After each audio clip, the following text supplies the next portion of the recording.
Nous sommes aujourd'hui ici présents dans la salle de réunion pour parler de la situation politique dans la région de Kolda. Et ce que nous constatons ces derniers temps n'est pas tellement reluisant pour la région de Kolda. Parce que pour des gens qui se battent et qui sont aujourd'hui mus par un seul intérêt, le bien-être des populations de la région, on ne peut pas comprendre cette division, cette subdivision entre les responsables de la même contrée. Parce que si réellement ce sont les intérêts de Kolda qui les animent tous, pourquoi ne pas se retrouver dans un conseil municipal, un conseil départemental fort et qu'on puisse aujourd'hui répondre aux aspirations de développement du département et de la région de Kolda. Que de rester là dans des positions de guéguerre et chacun dans sa tranchée politique se bat pour préserver ses propres intérêts au détriment de la stabilité de la région de Kolda. Nous n'accepterons pas que des pyromanes venant je ne sais où veuillent aujourd'hui créer le chaos social dans cette région. Et quand on prend l'exemple patent de la commune de Kolda, nous avons constaté ces derniers temps des déclarations vraiment de va-t-en-guerre politique. Et notre souhait, c'est qu'il y ait quand même, qu'on continue à humer l'ère de la tranquillité et de la stabilité dans cette région. Nous ne manquerons pas aussi de lancer un appel aux différents états-majors pour leur dire que à Kolda, la bataille n'est pas sur l'échiquier purement politique, mais nous attendons les responsables dans d'autres domaines, le domaine dans le cadre du développement et surtout le développement économique et sanitaire. Ce qui se passe au sein aussi du parti de la mouvance présidentielle, nous, un département aussi capable aussi de répondre, présent, vraiment de porter les aspirations de développement aussi des populations du département. C'est ce que nous cherchons. Et je pense qu'entre les deux camps, ils doivent pouvoir se retrouver. Si et seulement si sont les intérêts de Kolda qui les animent, ils doivent se retrouver.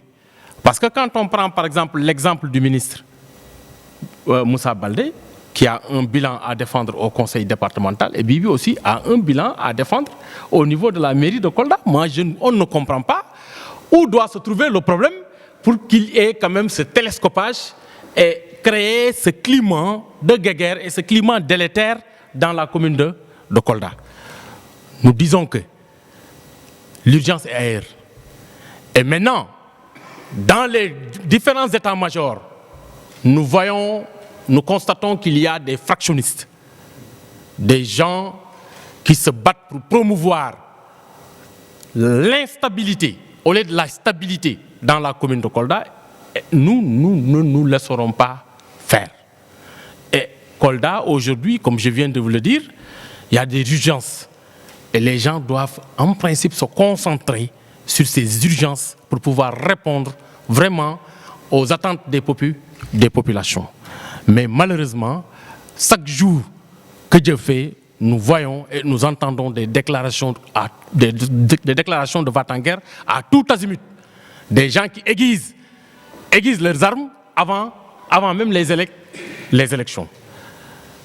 Nous demandons vraiment à ce que tous les responsables se retrouvent autour de l'essentiel. L'essentiel, c'est quoi? C'est le développement de la commune, c'est le développement du département, c'est l'épanouissement économique et social des populations. Il y a des responsables. Là, chacun a le droit aujourd'hui d'afficher ses ambitions. Parce que c'est ce qui, aujourd'hui, constitue ce qu'on appelle la vitalité même de la démocratie. Parce que tant qu'il n'y a pas le choc des ambitions, mais ces chocs des ambitions doivent en principe être des chocs constructifs, mais pas destructifs.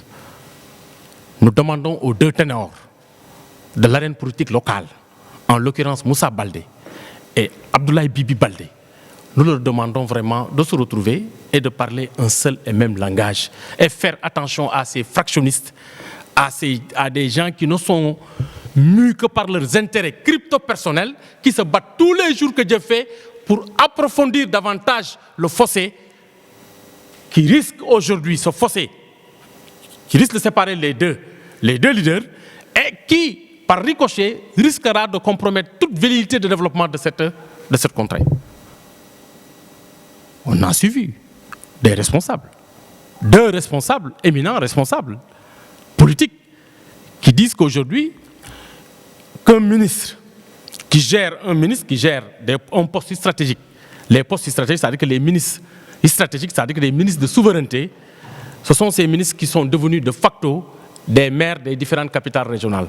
Ça c'est pas vrai.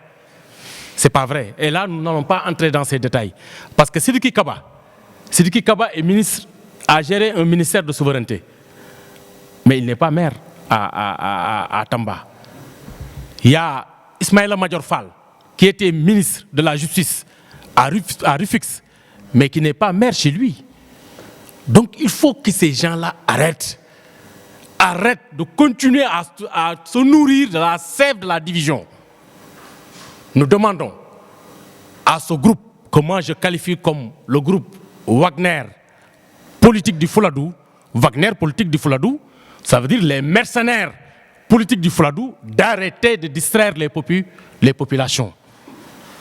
Parce que moi je n'avais jamais su que le groupe Wagner existe à Kolda. J'entendais parler de ce groupe au Mali, mais pas à Kolda. Mais ici, nous avons un groupe spécifique appelé Wagner politique qui ne sont là que pour leurs intérêts crypto-personnels. Ces gens-là ne vont jamais œuvrer pour les retrouvailles entre Bibi et Moussa Baldé. Et s'il y a un choc de deux titans politiques, mais nous, les plus faibles, nous serons les victimes. Et nous ne l'accepterons pas. Nous demandons à ce que Moussa continue à gérer le conseil départemental, compte tenu de son bilan au niveau du conseil départemental, qu'il continue à gérer le conseil départemental. Et Bibi continuera pour un deuxième mandat à gérer le conseil municipal. Et tout le reste, tous les vaillants fils de Kolda, les intellectuels, épris d'un esprit de développement, qui se battent tous les jours que Dieu fait. Je ne parle pas des intellectuels qui avaient complètement disparu des radars de la région. Je ne parle pas de ces gens-là qui attendent à chaque fois à l'approche des élections là pour venir mener des activités sociales ou se prendre pour de bons samaritains politiques. Je ne m'adresse pas à ces derniers. Mais je m'adresse surtout à des Koldois, bon teint, qui ont partagé les moments durs avec les populations de Kolda.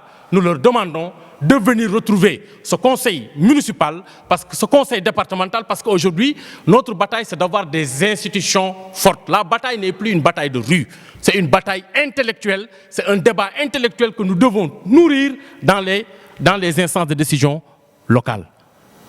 Et pour cela, nous demandons aux deux ténors politiques que chacun reste dans sa collectivité territoriale. Et que c'est Kolda qui va gagner. Mais Kolda ne gagnera pas dans la division. Ce n'est pas possible.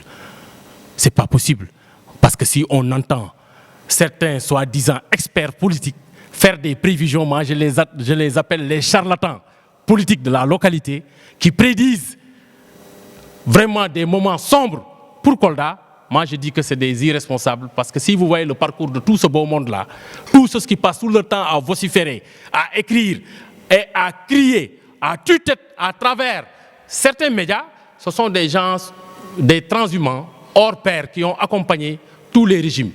Depuis Senghor, en passant par Abdou Diouf, Abdoulaye Wade, jusqu'à Macky Sall. Et Macky doit se dire que tous ces derniers aujourd'hui, qui disent qu'ils sont là pour lui, demain, quand il partira, ils seront les premiers à le critiquer et les premiers aussi à le poignarder. Nous lui demandons que ce ne soit pas un arbitrage, parce que ce n'est pas à Macky de nous choisir qui doit être maire ou pas. Non, ce n'est pas à Macky, parce que ça, ce n'est pas un débat du Benno Bokk Yakaar ou de l'APR. C'est un problème des Koldois. Et nous, à Kolda, je pense que nous sommes dans les dispositions de conserver vraiment celui qui était là. Et nous demandons aux autres, peut-être, d'accompagner la dynamique, parce que si réellement c'est ce qui les intéresse, le bien-être des populations, nous allons tous travailler pour le bien-être des populations, mais on ne gagnera absolument rien à Kolda dans cette division. Maintenant, que ça soit du camp de Moussa Baldé, que du camp de Bibi, il faut que les gens fassent preuve d'un esprit de dépassement et mettent au devant les intérêts des populations et les intérêts de la commune, les intérêts des collectivités territoriales de Kolda.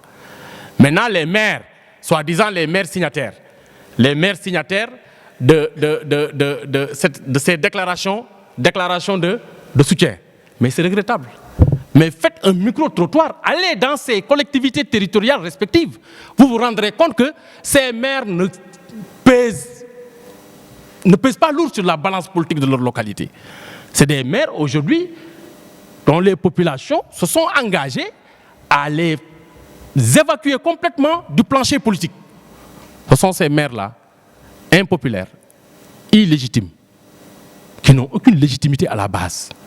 Ce sont ces maires-là qui se réveillent un bon jour pour vouloir décréter la division vraiment dans nos différentes collectivités territoriales et dans la région. Alors que ce sont ces maires-là qui devraient en principe promouvoir la stabilité.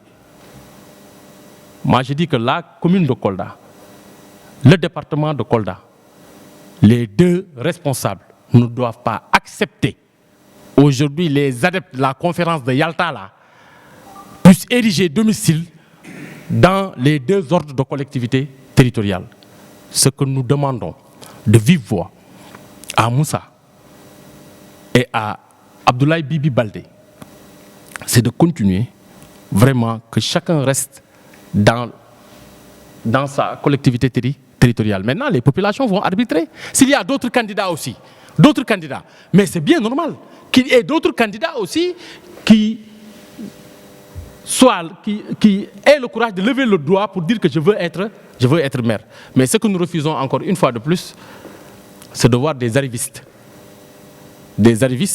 qui ont le sac à dos plein d'argent, vraiment, et peut-être une valise pleine de gâteaux, une valise pleine de gâteaux, qui font le tour des quartiers périphériques de Kolda comme de bons samaritains en train de distribuer des gâteaux par-ci et par-là. Nous demandons à ces derniers-là, si réellement c'est Kolda qui les anime, de venir retrouver le conseil municipal parce qu'il sera prématuré de faire vraiment des maires d'une collectivité, de cette collectivité territoriale ou du conseil, ou président du conseil départemental. Nous voulons que la même équipe soit conservée et qu'on puisse travailler la main dans la main pour le développement de cette région.